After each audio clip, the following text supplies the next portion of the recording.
गजानन, गणपति, कहाँ हो तुम? गजानन, गजानन,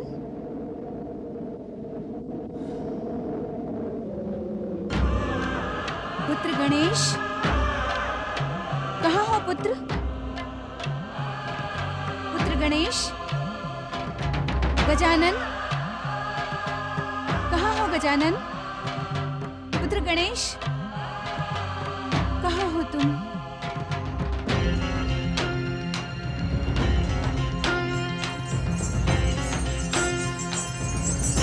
माता, हमने कैलाश का कोना कोना छान मारा, किंतु हमें श्री गणेश कहीं नहीं मिले। माता, हमने आसपास के वन प्रदेशों में भी श्री गणेश को ढूंढा, किंतु उनका कोई पता नहीं चला। माता,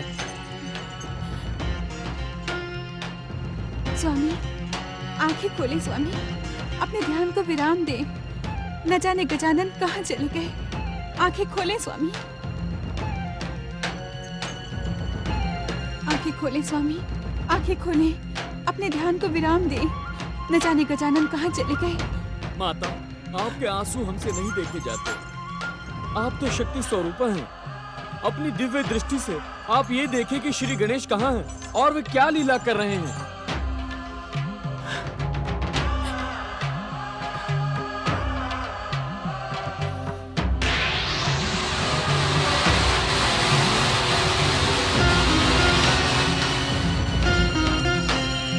कहाँ है गौरी पुत्र माता? लेकिन उसने तो मुझसे कहा था कि वो ऐसा कुछ नहीं करेगा जो मेरी इच्छा के विरुद्ध हो। माता, क्या श्री गणेश ने आपकी इच्छा के विरुद्ध कोई कार्य किया? तुम नहीं समझोगे। इस प्रश्न का उत्तर तो सिर्फ स्वामी दे सकते हैं। मेरी बात सुने स्वामी, बताएं श्री गणेश मयूरेश्वर के साथ कहाँ जा रहे हैं? अपने ध्यान को विराम दे, आंखें खोले स्वामी।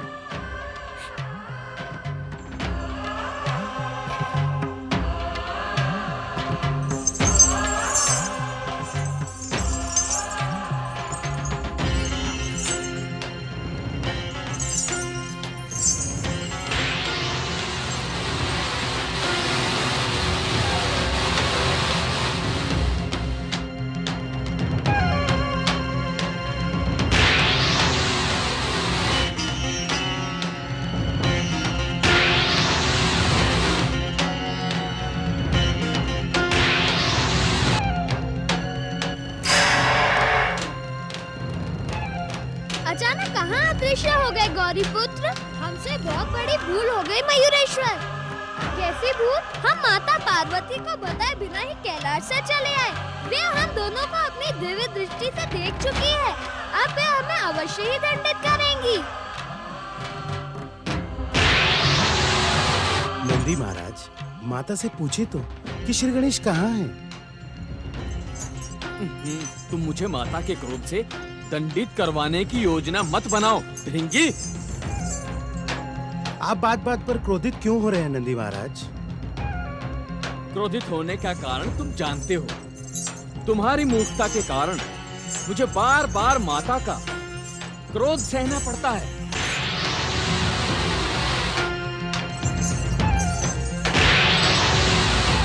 आप भी वही देख रहे हैं नंदी महाराज जो मैं देख रहा हूँ? देख तो मैं भी रहा हूँ। माता प्रसन्न हो गई।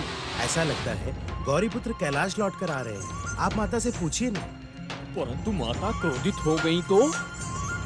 माता की प्रसन्नता इस बात का प्रमाण है कि वे क्रोध नहीं करेंगी। माता, क्या आपने अपनी दिव्य दृष्टि से देख लिया कि श्री गणेश कहाँ हैं? क्या वे कैलाश वापस आ रहे हैं?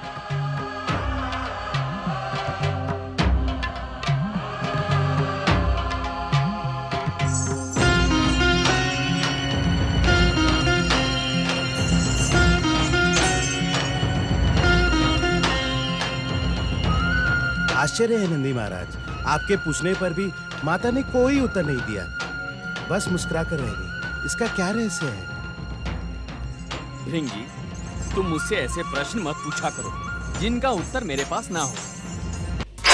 मयूरेश्वर, शक्ति स्वरूपा माता पार्वती ने हमें देखा और मुस्कुराकर रह गई। अब तुम ही बताओ, कैलाश पहुंचकर वे हमारे साथ क्या करेंगी? गौरी पुत्र, माता हमारे साथ क्या करेंगी इसका अनुमान मैं लगा सकता हूँ। अर्थात मैं एक बार माता के क्रोध से दंडित हो चुका हूँ। माता ने मुझे श्रृंखला से बांधकर अपना क्रोध निकाला था, तभी तुम्हें कैलाश से अदृश्य होना पड़ा था। प्रणाम मयूरेश्वर। यूं अचानक आपके दर्शन पाकर इस नारद का जीवन धन्य हो गया। नारायण नारायण, मुझे आपके दर्शन करने का सौभाग्य उसी दिन प्राप्त हुआ था मयूरेश्वर। उसी दिन जिस दिन माता पार्वती आपको श्रृंखलाओं से बांधकर दंडित कर रही थी, उसी समय मैंने आपको अदृश्य होते हुए देखा था। उसके पश्चात आज मुझे आपके और आज आप मुझे देखकर चकित हैं तथा अनुमान लगा रहे हैं कि मैं किससे बातें कर रहा हूँ। हाँ मयूरेश्वर, हाँ। परमदेव श्री महागणेश की कृपा से मुझे ये ज्ञात है कि स्वर्ग पर अधिकार करने वाले अमर वरदानी सिंधु दैत्य का वध आप ही के हाथों होगा। मयूरेश्वर, आप इस समय उसी विषय पर किसी से परामर्श कर रहे होंगे। हम जिससे परामर्श कर रहे हैं उसका अनुमान आप नहीं लगा पा रहे हैं देवर्षि। नारायण नारायण। मयूरेश्वर, अदृश्य व्यक्ति का अनुमान बिना आपकी कृपा के कैसे लगाया जा सकता है? अनुमान लगाने में तो आप कभी भूल नहीं करते देवर्षि। मयूरेश्वर, अनुमान लगाने की आवश्यकता वहाँ होती है जहाँ सामने आप जैसा सर्वशक्तिमान ना हो। जब आप मेरे समीप हैं तो मुझे अनुमान लगाने की क्या आवश्यकता है? कृपा कर केवल इतना बता दें कि अदृश्य रूप में आपके सामने कौन है? आश्चर्य है देवर्षि, आपने अपनी चर्चा में गौरी पुत्र श्री गणेश का नाम ही नहीं लिया और न ही ये जानने का कष्ट किया कि गौरी पुत्र कैलाश पे है भी अथवा नहीं। तो माता पार्वती से भय ना करो मयूरेश्वर। कैलाश पहुँचते ही तुम्हें माता पार्वती का स्नेह अवश्य प्राप्त होगा। अर्थात तुम इस समय कैलाश जाने के इच्छुक नहीं हो गौरी पुत्र। प्रश्न इच्छा का नहीं, कर्तव्यों का है। मेरे कर्तव्य मुझे कैलाश जाने की अनुमति नहीं दे रहे हैं, परंतु तुम कैलाश जाकर माता पार्वती से कहना कि मेरे लिए चिंतित ना हो, मैं शीघ्र ही कैलाश पहुंचूंगा। जैसे तुम्हारी इच्छा गौरी पुत्र।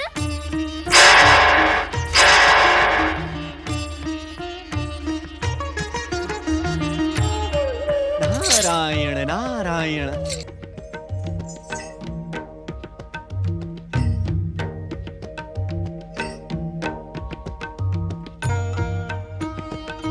किसकी प्रतीक्षा कर रही हो देवी? पति परमेश्वराय नमो नमः। अधिकतर ऐसा ही होता है, हम जिसकी प्रतीक्षा करते हैं वो नहीं आता। अर्थात का अर्थ तो आप भी जानती हैं। आप गौरी पुत्र गणेश की प्रतीक्षा कर रही हैं, परंतु क्या स्वामी, क्या मेरा पुत्र कैलाश लौटकर नहीं आ रहा? आपका पुत्र तो कैलाश लौट रहा है, परंतु वो गौरी पुत्र है अथवा नहीं, ये मैं नहीं बता सकता। पहेलियां बुझाना आपका स्वभाव नहीं स्वामी। बताइए ना, कौन कैलाश आ रहा है? सांब सदाशिव की जय। देवादिदेव महादेव और महादेवी पार्वती की जय। जगत पिता भगवान शिव और जगत माता देवी पार्वती की जय। लंबे समय के पश्चात तुम्हें कैलाश लौटा देखकर हमें आनंद हुआ मयूरेश्वर। माता, उस दिन मैं आपकी आज्ञा के बिना ही यहाँ से अदृश्य होकर परम देव श्री महागणेश की शरण में चला गया था और आज मैं स्वयं प्रकट होकर अपनी उस छोटी सी भूल के लिए क्षमा याचना करना चाहता हूँ।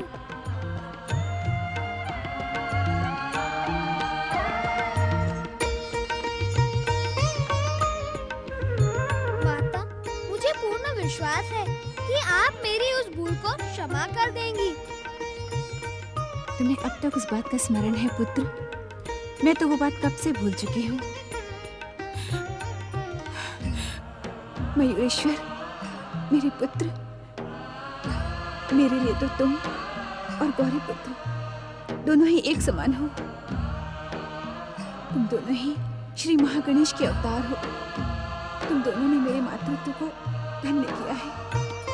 मैं कब से तुम्हारी प्रतीक्षा कर रही थी। आज स्वयं कैलाश आकर तुमने मेरी प्रतीक्षा का अंत कर दिया। नंदी महाराज, मयूरेश्वर के लौटने पर भी माता की आंखों में आंसू क्यों हैं? माता, मयूरेश्वर श्री गणेश के कैलाश लौटने पर आपको तो प्रसन्न होना चाहिए। आप आंसू क्यों बहा रही हैं माता?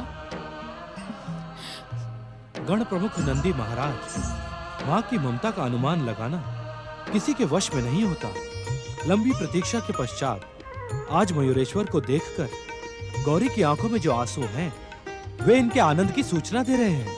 माता और पिता के आशीर्वाद से पुत्र के लिए संसार का कठिन से कठिन कार्य सरल हो जाता है। मुझे आशीर्वाद दे पिताश्री।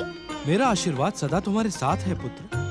हम जानते हैं उग्र के पुत्र अमर वरदानी सिंधु दैत्य के अत्याचारों से संसार को मुक्ति प्रदान करने के लिए श्री महागणेश की इच्छा से तुम पुनः अवतरित हुए हो। सिंधु का वध मयूरेश्वर की द्वारा होगा स्वामी। हाँ देवी, परंतु वो समय अभी दूर है। मयूरेश्वर, आज्ञा पिताश्री। सिंधु के वध तक तुम यही कैलाश में रहकर अपनी माता को पुत्र सुख प्रदान करो। जो आज्ञा पिताश्री। एक बात तो बताओ मयूरेश्वर, तुम गौरी पुत्र गजानन को कहाँ छोड़ आए? मैंने कुछ समय पहले अपनी दिव्य दृष्टि से तुम्हें गौरी पुत्र के साथ आकाश में विचरण करते देखा था। क्षमा करें माताश्री, आपकी स्नेह के छाव में आते ही मैं गौरी पुत्र का संदेश देना ही भूल गया। कैसा संदेश पुत्र? गौरी पुत्र श्री गणेश ने कहा था कि वे आपकी सेवा में शीघ्र ही पहुंचेंगे। सर्वशक्ति संपन्न और श्री महागणेश के अवतारी गौरी पुत्र गणेश के लिए चिंतित होने की आवश्यकता नहीं है देवी पार्वती। हो सकता है कैलाश लौटने से पूर्व उन्हें कई महत्वपूर्ण कार्य संपन्न करने पड़े। माता, अपना स्नेह प्रदान करने से पहले मुझे वो मोदक तो दे दो जो आपने गौरी पुत्र के लिए बनाए थे। कब से मैं आपके हाथों से बने मोदक खाने की प्रतीक्षा कर रहा था। इस समय मुझे भूख भी लग रही है। अवश्य पुत्र। आज तो मयूरेश्वर के साथ हम भी मोदकों का भोग लगाएंगे। आपका प्रसाद तो नंदी और भृंगी को भी प्राप्त होगा स्वामी।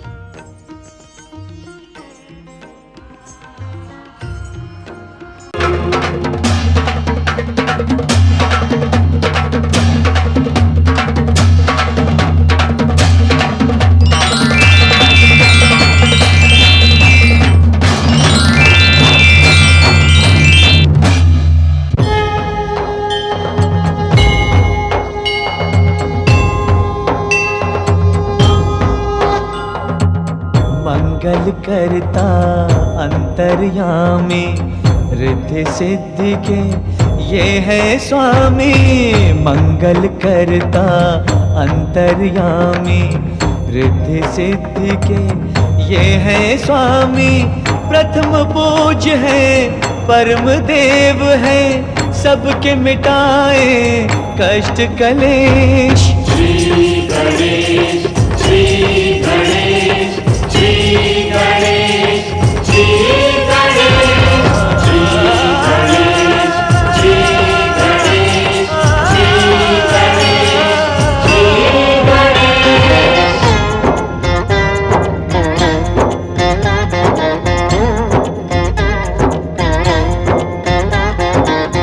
ज्ञानेश्वर है, सत्य यही है ये सनातन नित्य यही है। ज्ञानेश्वर है, सत्य यही है ये सनातन नित्य यही है। समय की सीमा श्री गणेश है, अंत आरंभ व मध्य यही है। श्री गणेश, श्री गणेश, श्री गणेश, श्री गणेश,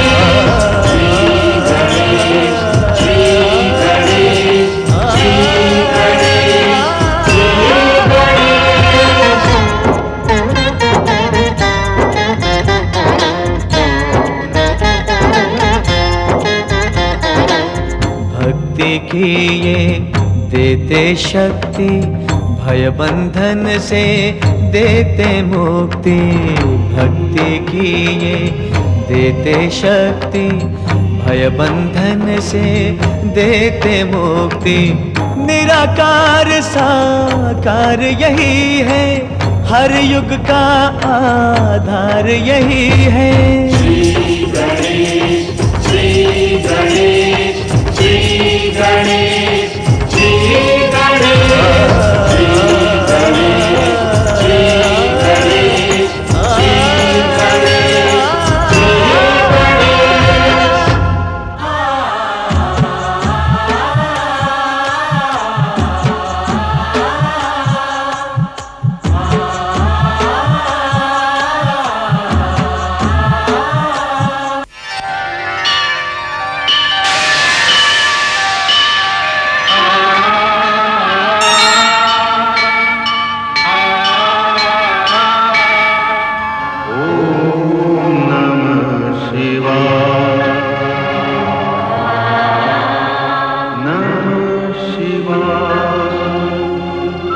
नमः